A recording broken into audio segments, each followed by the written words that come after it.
our New Year's resolutions or life goals and looking at how the teachings of the Buddha, particularly around mindfulness, can help us live out those goals. And what I'm using is what's called the happiness grid. And that's 4 facets of happiness. So the first week, we looked at stress relief, how to practice in a way that we can relieve our stress. And that's certainly important for happiness. Last week, we looked at fulfillment. How do we practice mindfulness in a way that we can be more fulfilled in whatever area of our life we choose? So tonight, we're going to focus on the third aspect of happiness, which is self-knowledge. How do we learn about ourselves in such a way as we can increase our happiness in life? And definitely mindfulness is a tool for us to do that. And if I'm successful tonight, we're going to do more practice than me just talking, although I will talk because it's important to understand aspects of happiness and how to practice. So maybe to start, let's take just a couple minutes to settle in. We've all come from probably busy days, and the mind is often racing when the body is moving a lot. So let's take a couple minutes in silence and just settle in.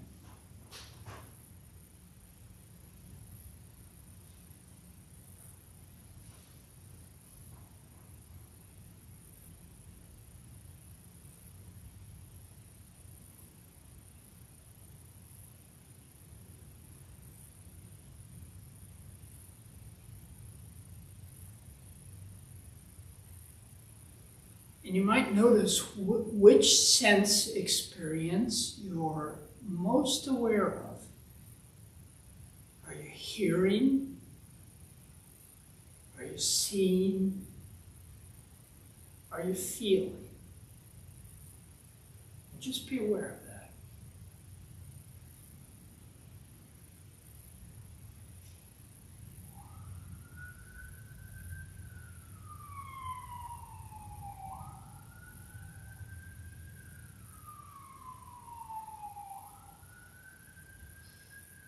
Okay, let's bring our attention back into the room. And I realize I don't have my little bell. There it is. And it's nice to use for ending and beginning meditations. That's a tradition that's often used in many different practices, and we can get used to it. So let me ask you, first of all, how does mindfulness help you know yourself? What do you think? Well, I think it helps me to recognize when I'm lost in my thoughts, and I feel like the world is going by without me. So I want to try to still those thoughts. Yeah. Rich, that's a great way to express it, because when we get lost in thought, as you said, the world goes on without us, and we're somewhere else, right? How else does mindfulness, do you think, help with self-knowledge? Yes. Often we can sort of be either distracted by or kind of hypnotized by secondary emotions, and when you go deeper, you get in contact with primary emotions, Yes. which helps you to actually heal and also like settle your nervous system, and that cycle like also just helps you be more present in the moment the more you do it. Yeah, so being aware of both, as you said, primary, secondary emotions, just knowing what you're feeling. Yeah, absolutely. Self-knowledge, I guess, that's part of it. Yeah, absolutely. Anybody else want to? Yes. I'd say mindfulness helps me to receive the gifts of the moment, whether it's through the senses, and it makes me aware of gratitude. Flowers or an interesting something or whatever, just really the gifts of the moment. So being aware of what those gifts are in you, and I think in all of us, gratitude arises and appreciation, and we're aware. We're aware of what we're experiencing. Well, I want to suggest to you several ideas that are related to what we just talked about. One is that mindfulness can help us understand our thoughts, be aware of what we're thinking. And I think for me, the mindfulness practice, this has been the most important benefit in terms of knowing myself. As on all day long, when I'm aware of what I'm thinking and I can relate to it in a mindful way, then I'm not as likely to be caught by what I'm thinking. There's that saying, don't believe everything you think. Isn't that true? Imagine if we believe, and we usually do, but when we're mindful, there's that little gap between what we're thinking, and we can actually, with equanimity, check out, is it true? And it can result in a lot more self-knowledge, but happiness. Second thing, and related, is emotional awareness.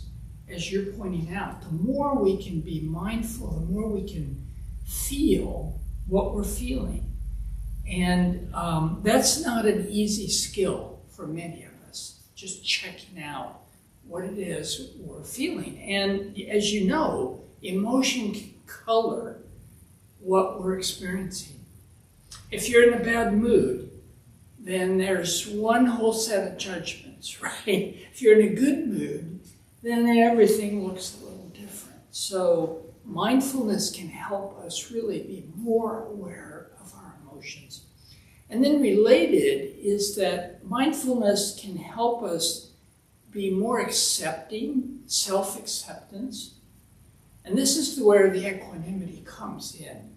If you're criticizing yourself or you're making judgments about what comes up in your awareness, just being able to be mindful of that can help you, again, check out, is it true? Is it not true? And then also holding it with some acceptance and equanimity. And then we're not as harsh in how we view ourselves and experience ourselves. And then maybe the last thing I'll say is that, mindfulness in terms of self-knowledge can really increase our ability to have interpersonal awareness. When we get in the habit of using mindfulness skills, when we're in conversation with someone, when we're in relationship with someone, that ability to be aware in a mindful way can shape how we really relate to people. And particularly if there's a lot of negativity. So one thing that it does for me is that I think I've got a genetic inheritance from my family of being critical and somewhat negative. My mom used to call it, our family name on the German French side is Didion. And whenever my mom was getting real critical, she would catch herself and say, oh, there I am, Didion. And as kids, we learned that was kind of a signal that she was aware she was being very critical and she could step out of it. And so that's so important when we're in relationship to be able to check what it is we're thinking, we're feeling, and how we're relating to the person with whom we have a relationship.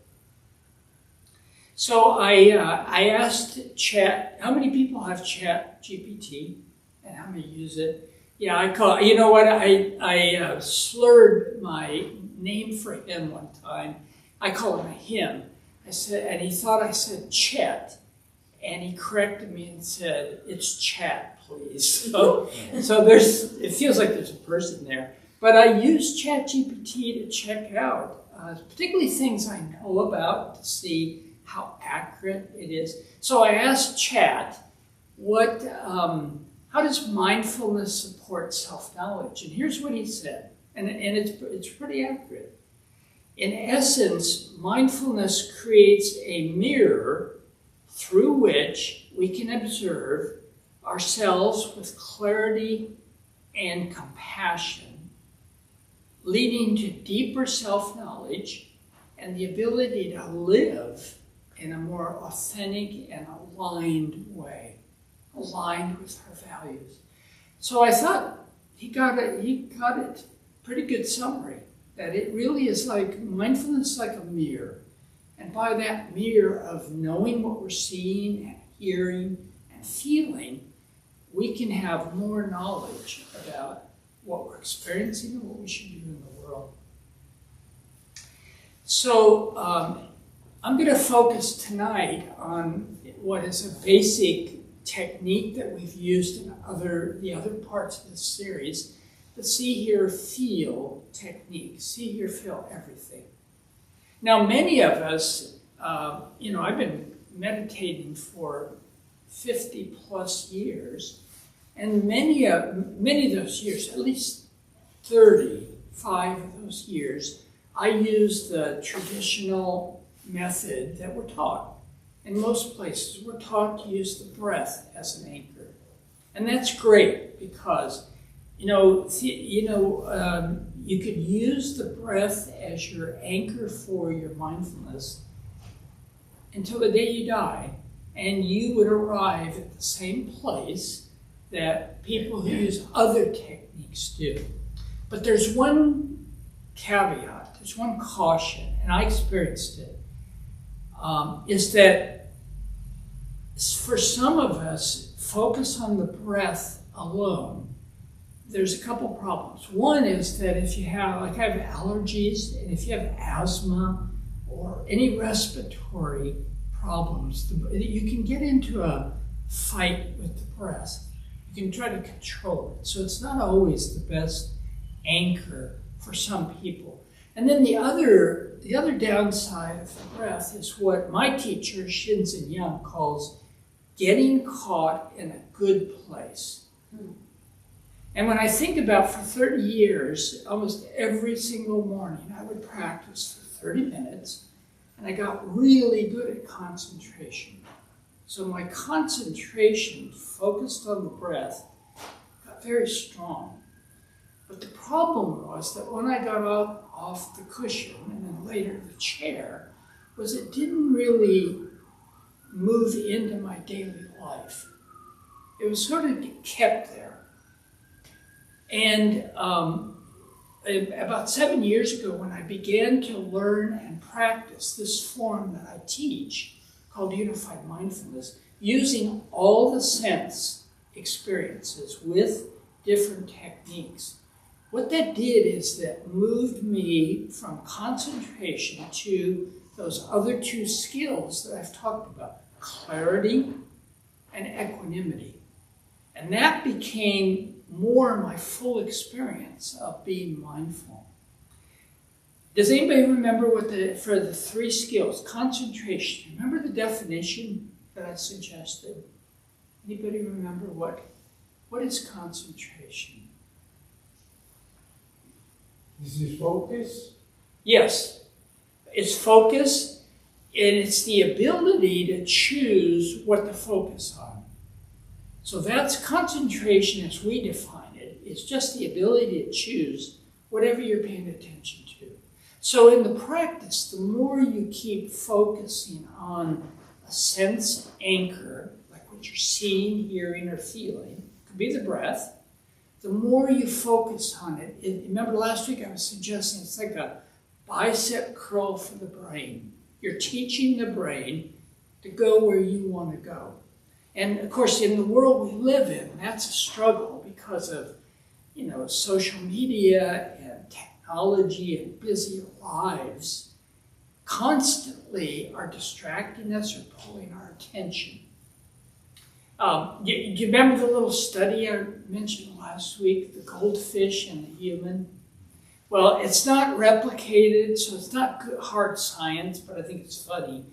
I think it was in 2024 a study was done, and what it showed was that goldfish have the attention span of about, I think it's about 12 or 13 seconds, and humans now in 2024, on average, we have an attention span of about 9 seconds. So we have less attention span than the goldfish. And I use that just as an example. I don't know if the science is really there, but it does replicate, or it does explain some of how we all experience. So the first skill in mindfulness is just being able to choose what to pay attention to, and when we get distracted, come back. Does anybody remember what clarity, the second skill, is? So clarity is the ability to track your experience in real time. It's to know the difference between hear the sound, or see the light, or feel sensations in the body. It's the ability to make those distinctions and keep track of the differences in how we're experiencing it. And the reason this is so important is the idea is that when we get flooded by an experience, somebody cuts you off in traffic, somebody says something that really upsets you, or you can even just have an experience yourself of remembering a tragic event. One way to think about it is all three senses, see, hear, and feel, cling together. And we know that to be true that, I use that, my favorite example is getting cut off on the freeway. Somebody cuts you off, you see it, you hear yourself saying something that you might regret, okay? So you hear it, and you feel. You can either feel startled or angry. And what's happened is the see, hear, and feel have all come together in a clump. And that's one way to experience, or to explain how we are kind of caught by our experience. Yes? So giving the example of being cut off and feeling that anger, and when you say something, feel it, and you're all unified in that energy. Yeah. It's not bizarre way, because I've experienced that. Yeah, well, and I think we all have. Like, why does that give that weird joy at that time? Like, it's almost like an entitlement, like, ha, that guy deserves my anger, blah, blah, blah. I can't figure that out. But I can feel that. I mean, I'm exhausted and tired and feel bad afterwards. But in that moment, there's a weird sense of yeah. In that moment, you could feel kind of justified, or more likely, you're going to feel the anger or the fear, and you're thinking it. So the idea is that with these three skills of concentration, clarity, equanimity, which is that ability to not fight with or hang on to your experience, you can untangle this tangle. And that's what happens. I've had people in classes talk about they've experienced after practicing when they do get cut off in the freeway, or that person says that thing that really upsets them.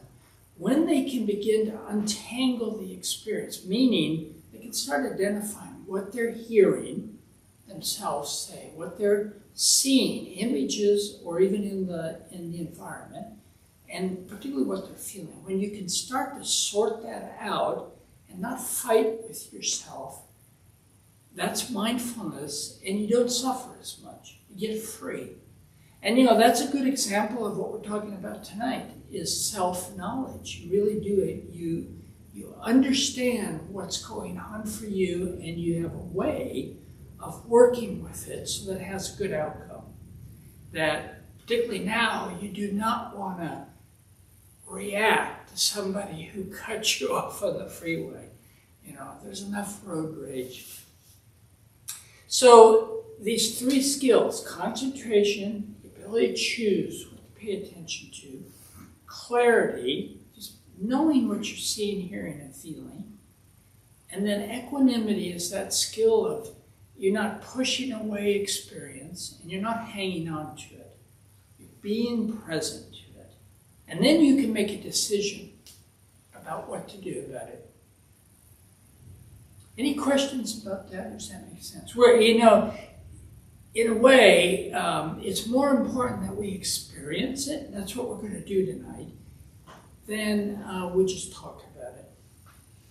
Is equanimity the key to kind of untangling it? Because you see here, you know, the equanimity is like, well, I have a choice to react to it or not. Yeah. Yeah, so the question is equanimity the key to untangling it? And it is, yeah. Because you know yourself. Try to, you know, if you have a disturbing thought, try to force yourself not to have it. Okay. Yeah, I mean, you can distract yourself, but if it's really disturbing, you're probably going to keep coming back. Or if there's a thought that you really are stuck by, you know, that pulling on that experience is what keeps us stuck. So equanimity is the, you know, and some researchers suggest that equanimity may be the secret sauce of mindfulness. It's that ability to know what we're experiencing, but let it be. Now, equanimity doesn't mean we don't do things in the world. Equanimity is about how we relate to our experience. But we need to go do things, to change the world, to make things happen. So equanimity of our experience can help us be more effective, actually. Yes? So when we are in an emotional state, if we have a tendency to be reactive, Yes. but when we're calm, we're able to take conscious or conscientious action, knowing that the practice isn't necessarily to be passive. Right. If we have a tendency to be reactive, would you say that for a while it's better to do nothing? Yeah, you know, that's a strategy. If you know that you can easily be reactive, and particularly certain circumstances, giving yourself a little time. But it's what you do with the time. I mean, you can go distract yourself, taking a walk, doing something that's pleasant, giving yourself that break can help your mind settle so you're not so caught by the thought or the emotion. That happened to me today. I got a text about something I'm going to be doing that threw me for a loop, and I was really upset about, but I had to go do some things. So luckily I knew enough to just notice what I was experiencing, then go do this other thing I was going to do. And then when I came back, particularly that I wasn't just ignoring it, and I wasn't hanging on to it, then I made a good decision. And I didn't respond in the text the way I would have in that first moment. And I'd have regrets tonight if I did. So, we're all reactive in different ways. And, that's partly like we talked about last week. You remember what was suggested? Why do we have a negativity bias? The brain has a negativity bias.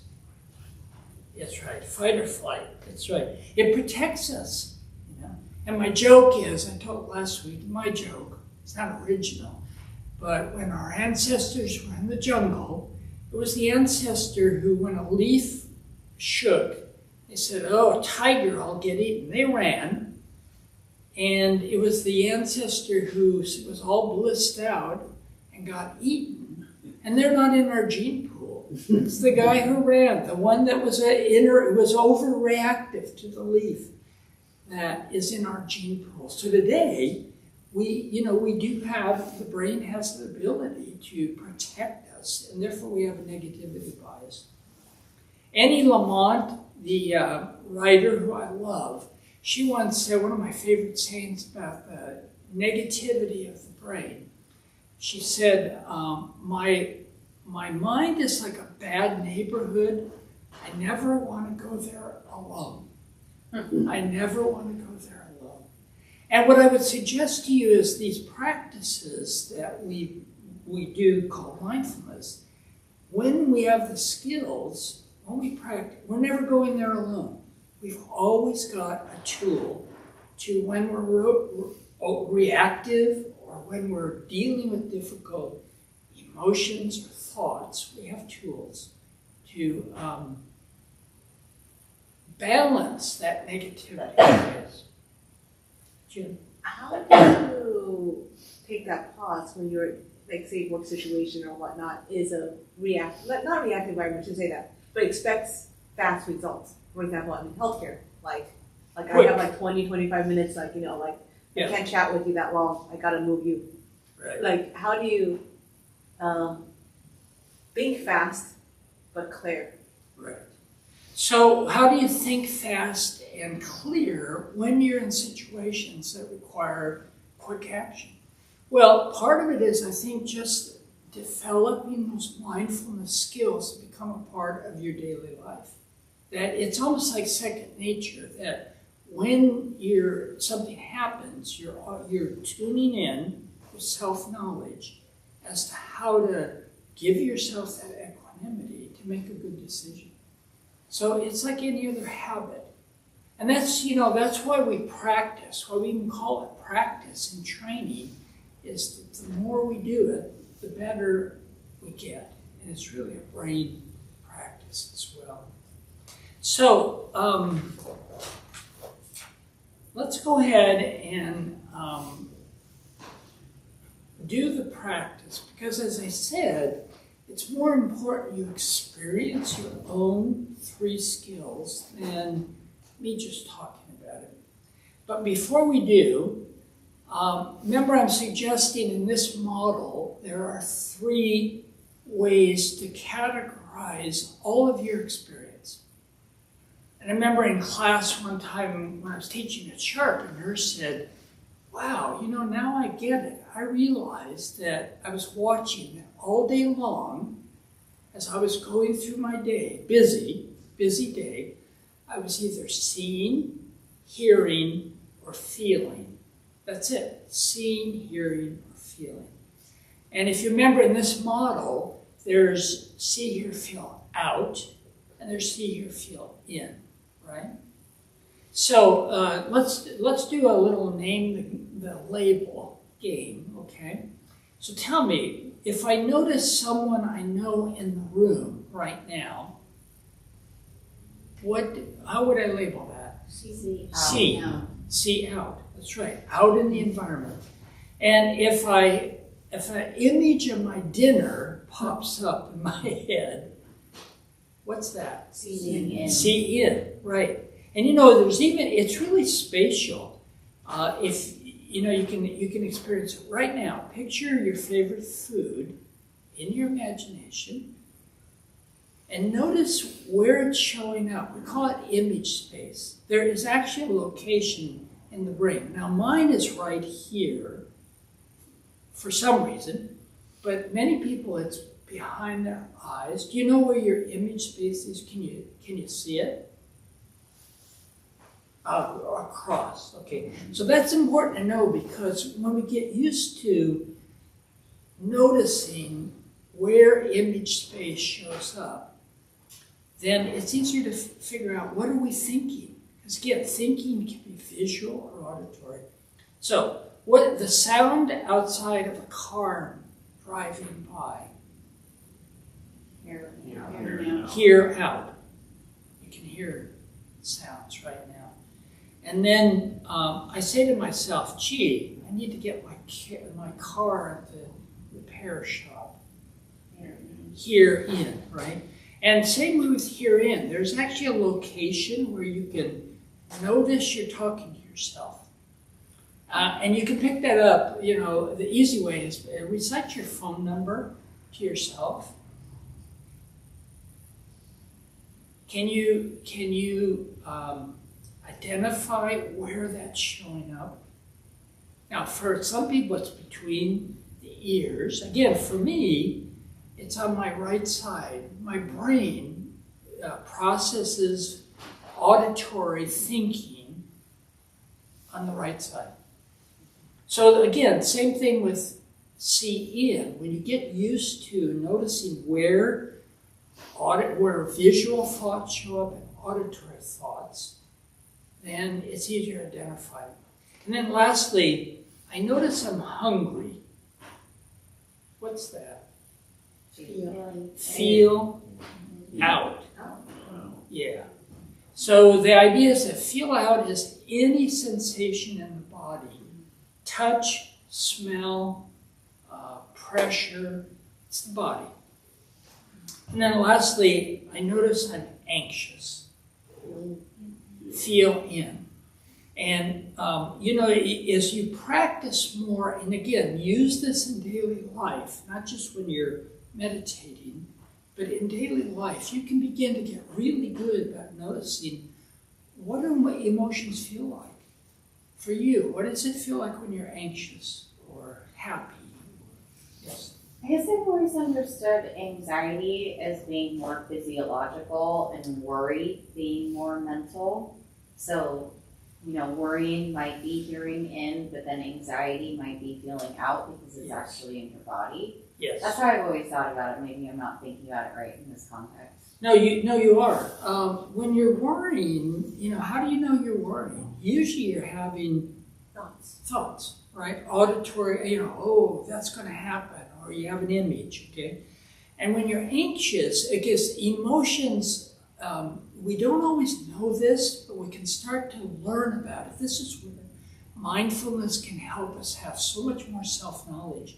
You can start noticing where in the body emotions show up.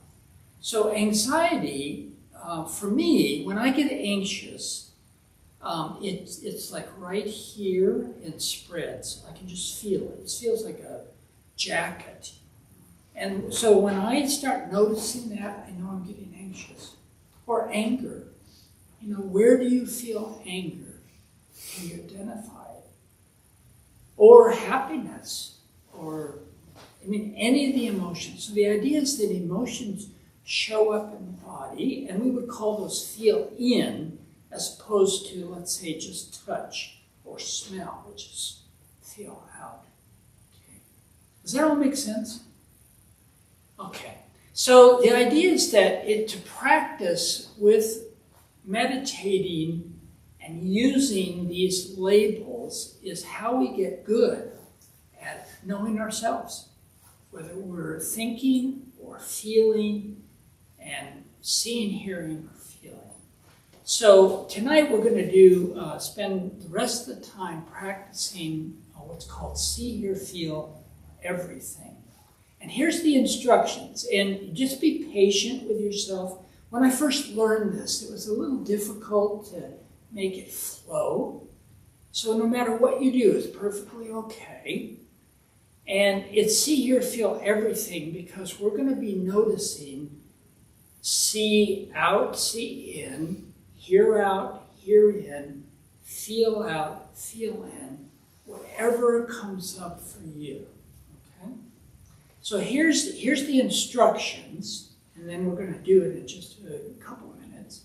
The instructions are, you let your attention just wander freely, and when you notice where it lands, spend a few seconds concentrating on that sensation, and it's helpful to use the label as well. So the instruction is that you let your attention wander. When you notice where it lands, spend a few seconds concentrating, and you can use the label, whether it be see, hear, or feel.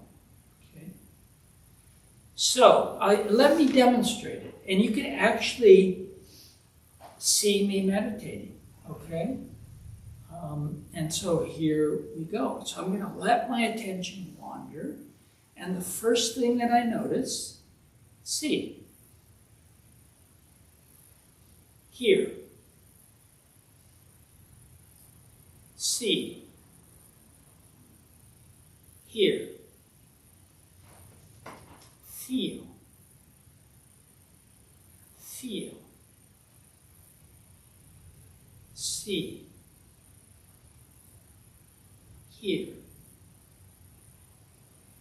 So it's just, I let my attention wander. Whatever came up, I labeled it, spent a few seconds there, and then let it go, and notice what comes up next. Okay. How about if we try it? Okay, and then we'll stop. We'll do about 5 minutes. It may either seem really quick or like an eternity. Okay, and this is where equanimity comes in, that ability of, whatever happens, don't fight with it, and you can't do it wrong. Whatever you're doing is okay. And then we'll stop, and then I'll just check in with you to see. And why are we doing this? Because if this technique, if this way of being mindful works for you, it can build incredible self-awareness and self-knowledge. You and me doing this is like the 1% of human beings who really are in touch with what's going on. Okay? So I'll give a little bit of instruction through it, but most of the time I'll be quiet, and we'll just see what happens. Any questions before we do? Yeah. Would you say that the main point or goal of this exercise is to develop the second skill or whatever we're calling it, clarity? Is this really for developing clarity? It's actually to develop all three. It is, okay. Yeah, because for example, if as I was meditating just a moment ago, when I saw you all out there, spend a couple seconds, just a few seconds focusing. That's the concentration. And then the clarity was I noticed detail. I noticed different people, clarity. And I didn't fight with my experience. I wasn't pushing it away or hanging on to it. I just let it be there. And then my attention just let go. And then I think sound came up next. And then I did the same thing. So this is a way to develop all three of those skills. And we would say that using these three skills is mindfulness. And you think about it, when you're in touch with what you're seeing, hearing, and feeling out and in, you're knowing everything that's going on in the world with you. So let's go ahead and try it, and then we'll stop and I'll check in with you, okay? And you can do this with your eyes open or closed, whatever is best for you, assuming a mindfulness posture, maybe lengthening the spine and relaxing the shoulders, relaxing the jaw. And that helps us alert the mind to pay attention, but be relaxed. And now allow your attention to move freely wherever it goes. And when it lands, decide, is it see, hear, or feel, in or out? Maybe use the label, see or hear or feel. Spend a couple seconds, and then let it go, and notice what comes up next, and then repeat the process. So I'll be quiet, and let's do it for about 5 minutes.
And you don't have to focus on everything you experience. Just pick one thing, label it, and then notice what comes next.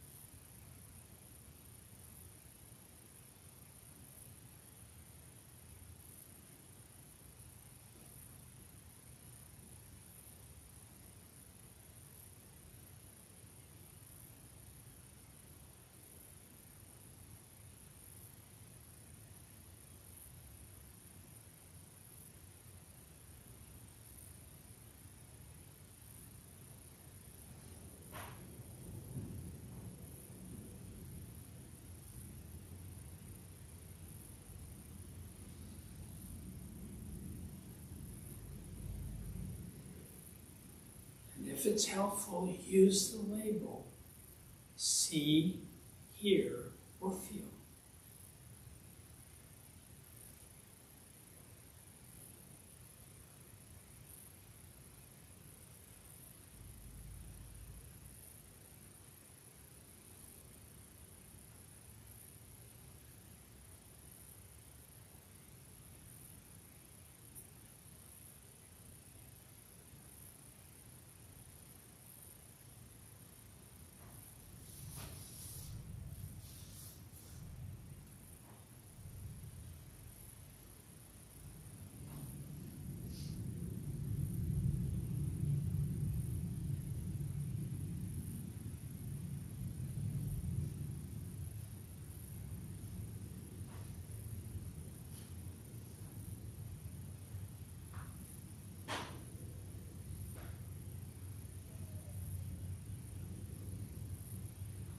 Let's do another minute of practice.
Okay, how'd that go?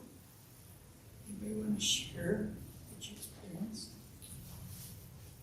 I kind of did it backwards, where I was like, okay, I'm going to hear something now. Oh, okay. I am going to feel something now. That's okay. I'll open my eyes. I'm going to see something now. Great. So, but it was really nice. I liked it.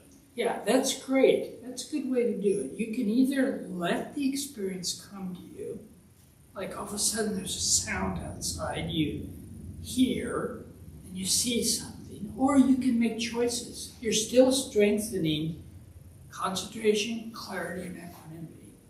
So if it's easier, just go through that little sequence. First see, then hear, then feel. And how was it for you? It was nice. It was nice, yeah. Yeah, it was really nice. Because you're strengthening those three skills. That's mindfulness. How about others? Is it difficult? Is it easy? Yes. Yeah, I had a question that come up. It was kind of cued off of something you said earlier. You were talking about hearing your practice throughout the day. Like, I think the term was like being off the cushion. Yeah. Which I really enjoyed that. My question is, I'm practicing to a point where I do have spells of concentration, where I can kind of break that authenticity of thought and just kind of be aware of like you were walking us through. And I even been able to carry that into the daily practice, where I can really kind of punctate certain periods of time and really just be aware of how I'm feeling, how I'm thinking, if I have a reaction, I'm able to buffer some of that. Great. The one thing that I have a hard time wrapping my mind around is, like, when I work, I do kind of creative work. And when I'm in flow, I'm definitely lost in thought. there's no thought about that. Like, I'm thinking without knowing I'm thinking. Yeah. It doesn't feel like it's like chaotic. I mean, it tends to be like a very concentrated feeling, but I am not aware of my back on the chair, Right. or the pattern of my breath. So I guess, and I appreciate the monologue here, my question is there a place where you get to a practice where you're always aware, even in that level of distraction? Yeah. Is that like maybe not the purpose or not part of the game? I get stuck in that because I feel like in that state I enjoy that, but it feels like it's a lack of discipline in that sense. Well, that's really interesting, because how do you know that it's flowing? Because it'll be like after a minute or after a while, I'll stop and be like, Right. I just lost 20 minutes there and I have no idea.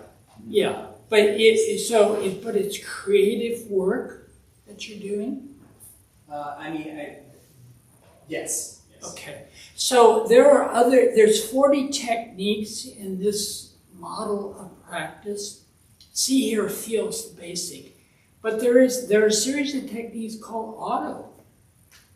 And particularly if you write, you play music, you do some kind of craft, at some point it's actually a flow.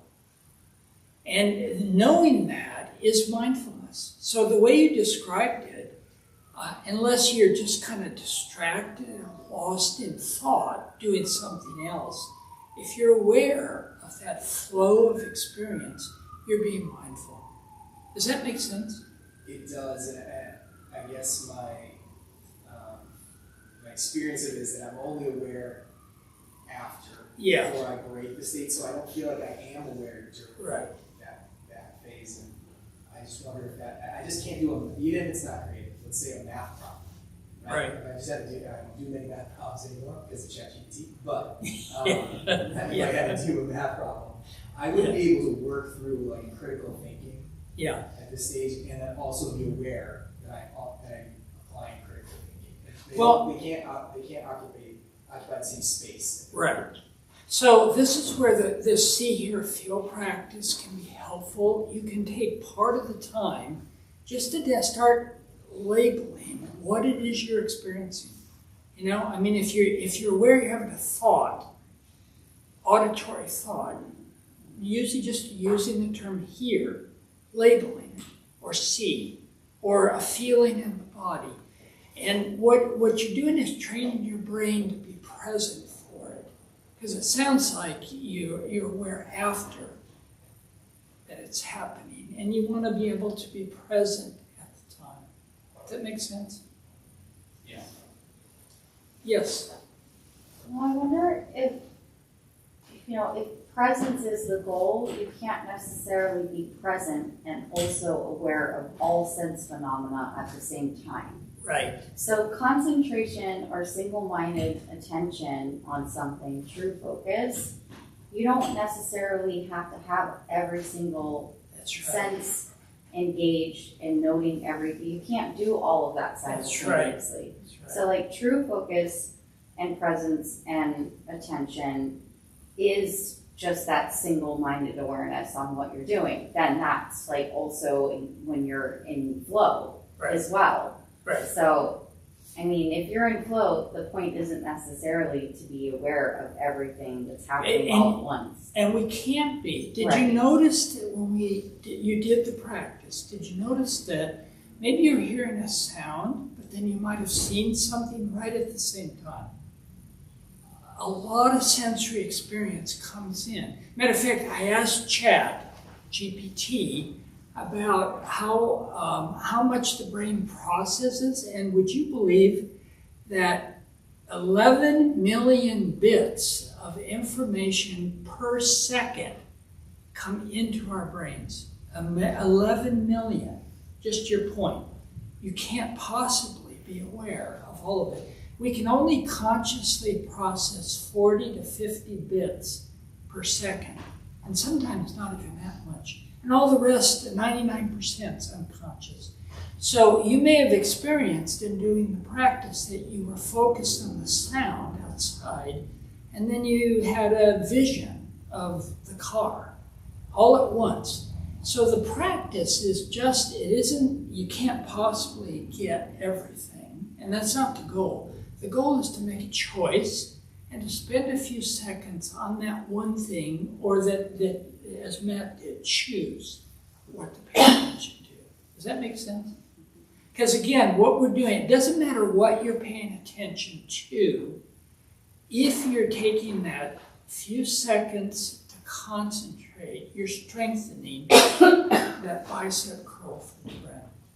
And one of the reasons that this particular form of practice is so helpful is that when we learn to just use the breath to meditate, there's a lot of times in life where it's not going to be appropriate to focus on the breath. You could stop and focus on the breath, but if you're talking to somebody, you may want to not focus on the breath. You may want to focus on what they're saying.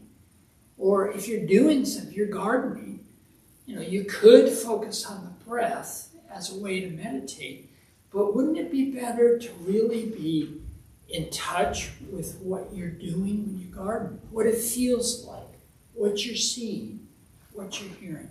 So what this form of mindfulness does is it gives you the skills to bring your full awareness in bits and pieces to whatever you're doing in the real world. And that's why for me, when I began to practice this, and I've been, doing breath awareness for 30-some years, got really good at concentrating, I began to notice when I was in my daily life that I was starting to be more aware when things came up, see, hear, or feel. Does that make sense? Anybody else want to share what happened? Yes. Yeah, at the beginning, the see, hear, feel, that was fine. Yeah. And then I just realized I was just taking in too much. And I got overwhelmed and I started to fall asleep just to check out. Yeah, exactly. Yeah. Yeah. And I don't feel sleepy right now. Uh-huh. I mean, it really came from... well, and again, if you're trying... I can't seem to choose among... Well, and if you feel overwhelmed by it or it's too much, pick one sense. Yeah. And again, you can use the breath. If you're used to using your breath, it's a feel, right? Just use that. Because what we know is that when we can concentrate on a particular sense object and we can really focus on it, we can calm the mind and body down. Mm-hmm. That's why breath awareness works. If you meditate and you're using your breath, and you get really good at just paying attention to it, you can calm your mind and body. But we can do it with the other senses as well. You could just, as Matt did, just pick see and just look at the tongue on the wall and really bring concentration, clarity, and equanimity to that sight. And as you concentrate and focus, you can calm your mind and body. Anybody get sleepy? Yeah. Yeah. How did you label it? That's a great way, you start noticing, because it's natural at this time of night to start getting sleepy, right? So, when you start to feel sleepy, notice what happens if you just are mindful of it and you say, feel. It's a feeling in the body. And if then you just fall asleep, you're going to wake up when you fall over. That's okay, But again, you can use this form of mindfulness with whatever you're doing, whatever you're experiencing. It's a really powerful tool. So in the couple minutes we have left, what I would suggest is like any form of practice, anything the Buddha taught, we call it practice because like any skill, if you're going to learn to play tennis, you're going to learn to play the piano, what do you have to do? Practice, practice, practice. So what I would suggest is if you have an ongoing meditation practice and you have a usual way of meditating, maybe try this for part of that time. Because the more you do it, the more you'll get skillful at it. If you don't have a regular meditation practice, the suggestions are, 1, try to do a short period. Maybe start out with 3 minutes if you don't have a regular practice. And then if that works for a week, then move it to 5 minutes. And then maybe 10 minutes down the line. And I thought this was silly when I was instructed to do this when I was learning, but if you can do it the same time of day, in the same place, if you have a chair in your house where that's going to be the place you meditate, try to do it the same time of day and the same place. And I thought that was kind of silly, but when you think about what you're doing is you're cueing the brain, and then at some point, every time you go and sit down in that place at that time of day, you're cueing the brain, okay, this is our time. And then, you're going to have distractions and motivations and all that, but it's really important. A couple other recommendations are there. I mentioned last week there's an app called Bright Mind, and I think there's a period of time it's free to try it, but it systematically does this training. It takes you through the training, and you can select as little as 10 minutes on the daily practice. And it also has an unguided section.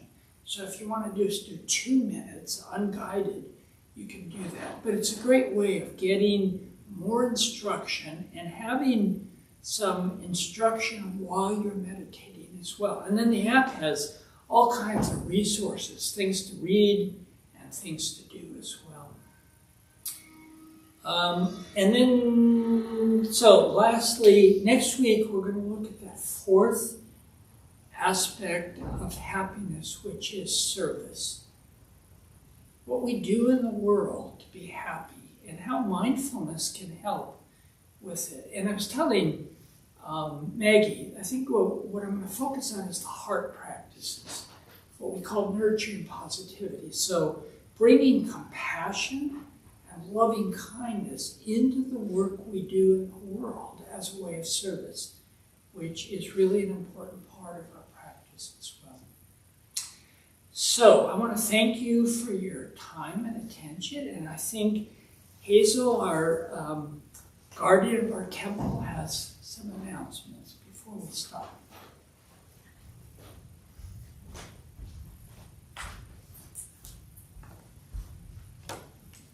Hello.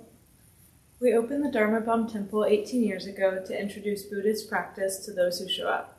Those who lead are not nuns, monks, gurus, masters, or teachers, and are not looking for students. They are simply practitioners sharing their interpretation of the practice.